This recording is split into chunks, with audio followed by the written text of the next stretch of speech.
তিনটি স্বপ্ন দেখলে বুঝবেন আল্লাহ আপনাকে ভালোবাসে। যদি আপনি তিনটি স্বপ্ন দেখেন তাহলে বুঝবেন আল্লাহ তাআলা আপনাকে মহাব্বত করেন, আল্লাহ তাআলা আপনাকে ভালোবাসেন। এক নাম্বার হচ্ছে, যদি কোনো ব্যক্তি কোরআন পড়তে দেখে তাহলে সে বুঝবে যে আল্লাহ তাকে ভালোবাসে।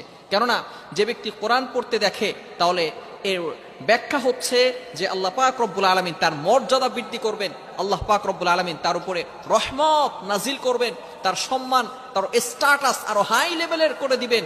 আল্লাহ পাক রব্বুল আলামিন তাকে ভালোবাসবেন, তাকে মহব্বত করবেন। এবং দ্বিতীয় নাম্বার, যদি কোনো ব্যক্তি স্বপ্ন দেখে সে গোসল করতেছে তাহলে মনে করবেন যে আল্লাহ তাআলা তাকে ভালোবাসেন। যে ব্যক্তি দেখবে যে সে গোসল করতেছে স্বপ্নে, আল্লাহ পাক রব্বুল আলামিন তার ভিতরের অন্তরের যে গুণাগুলো রয়েছে এগুলো আল্লাহ তাআলা পরিষ্কার পরিচ্ছন্ন করবে। এবং তৃতীয় নাম্বার হচ্ছে মোস্ট ইম্পর্টেন্ট সাবজেক্ট, সেটা হচ্ছে কোনো ব্যক্তি যদি দেখে নামাজে কান্নাকাটি করতেছে, মুনাজাতে আল্লাহ তাআলার কাছে কান্নাকাটি করতেছে, তাহলে এর ব্যাখ্যা হচ্ছে আল্লাহ তাআলা তার যত চাওয়া পাওয়া আছে সেগুলো অ্যাকসেপ্ট করবেন, কবুল করবেন। সুতরাং এই তিনটি স্বপ্ন যারা দেখবে তাদেরকে বুঝতে হবে আল্লাহ তাআলা ভালোবাসে।